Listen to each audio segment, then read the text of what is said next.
Ladies and gentlemen, Eddie Marcus here again.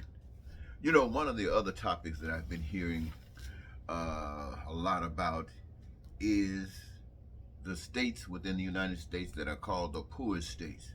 The poorest states in the Union. You know, they've always been talking about the poorest states, and those poorest states probably, for the most part, have remained the same. I am from what has been ranked as the poorest state in the Union, and that is the state of Mississippi. And I can tell you, Mississippi is some poor. In fact, one of the main reasons a lot of people left Mississippi is because of its poverty situation. In fact, it is one of the main reasons why I left. As soon as I finished the educational process of about 16 years, I hit the road, stepping fast out of Mississippi. But then I think about it now that I've matured somewhat that perhaps Mississippi is in the status that it is in because of people like myself who left.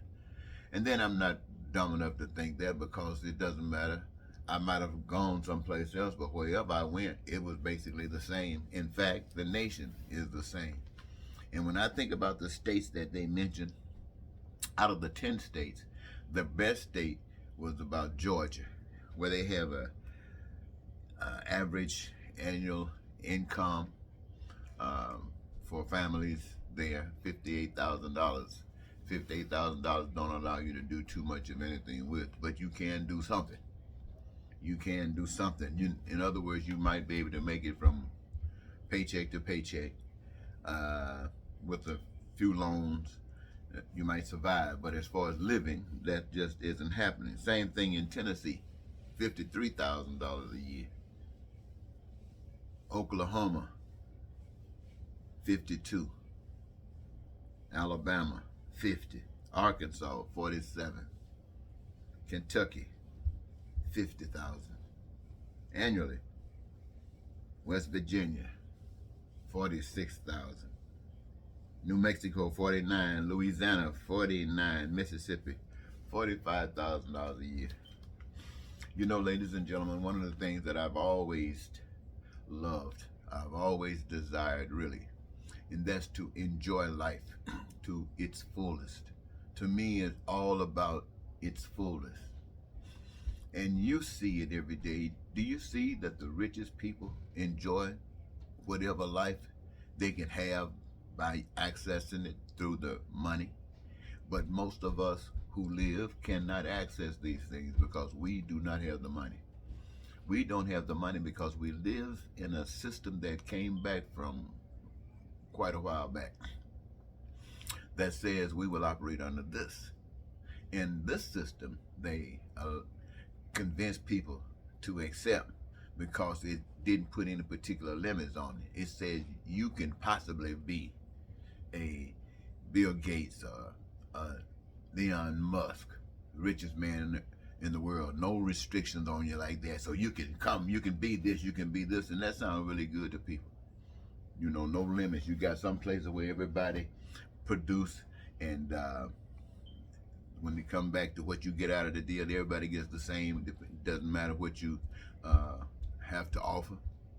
And so some people don't like this. Some people say they're being restricted. Some people say it's because of this type of situation, it ties them back. And so we wouldn't want a system like that, some people say. But a system that says you can go at it, compete. Somebody say go in the marketplace and whoever comes to the top, compete. And this is a system. Well, you can talk that you can talk that conversation amongst the people who got some money, and you can have a discussion. But people who do not have any money is not engaged in the conversation. And so whatever happens, they just happen to them and as a matter of consequence, and they have to deal with it. It is the message that poor people and marginalized people have been given all their lives. Well, I want to remind people, ladies and gentlemen, we don't have to accept that stuff. Yes, it is a system that they accepted long time ago, and we have all been victims of it. And they are still smiling. And all of the crime and violence and all of the dirty cancers that comes from the system that they have accepted, that we have to endure, is still there. And we say they don't care, they won't change. They say you don't care, you don't change. And I say both of you are right. But there is an understanding that both of you are right, but you're ignorant to how to fix this thing. Neither of you know, because both of you think that it's in the hand of some man coming with some good ideas, or some group coming up with some good idea. Might be a woman, it might be a man, might be a black, might be a white, might be anybody. And what you find out is none of those, because the power of that truth comes from a power you cannot see. It's a spiritual power. It's a power about love. It's a power of respect. Respect that all existence comes from a power you cannot see. And since that power has made things that we can see, then there must be harmony. There must be a way for it to continue to exist in the power that made it thought it was as valuable as you and I. We exist, it exists, they exist, all exist. So we must respect that. And when we do that, we can understand how to utilize that which comes from a gift, to utilize the work for the benefit of us all, where we can have the greatest life we could ever have without prejudices that's created by evil that comes from wherever it comes from. We don't have to discuss it right here, but it exists. So I'm saying to you, ladies and gentlemen, it's time for us to stop acting stupid. It's time for us to stop acting like fools. It is time for us to take our head out of the sand and stand up and realize one thing: what we want as an individual, as a family, we want to live the best life we can possibly live. And I say to each last one of you, you're entitled to it, but only if every family is entitled to the same kind of stuff. And that being the case, if every family is entitled to the same kind of stuff, we can easily recognize how it can cause the manifestation of that by engaging ourselves in our thinking. And it doesn't take long. It doesn't take long at all to figure it out.